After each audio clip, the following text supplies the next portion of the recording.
Ayan, nag-iimbestiga na ho ang Armed Forces of the Philippines sa mga irregularidad sa promotions at mga awards na binibigay po sa mga reservists. Dami daw kasing medalya. Hanggang halos likod ng uniforme, meron na. Detalye na balita mula kay Jel Paro sa RH52. Jel, good morning. Kuya Angel, sinisiyasat na ng Sekretahang Lakas kung may nangyari bang irregularidad sa paggawad hindi lang ng parangal kundi maging ng promotion sa ilang tauhan ng kanilang reserve force. Kasunod yan ang pagpuna ng mga retiradong o ng mga retiradong sundalo sa tila umano mas marami pang medalya na isang politikong reservist kaysa kay AFP Chief of Staff General Antonio Navarrete Jr.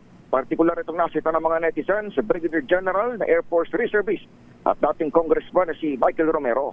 Ayon sa AFP Public Information Office, kanilang tutugunan ang kahit anong paglabag batay sa umiiral na patakaran ng militar.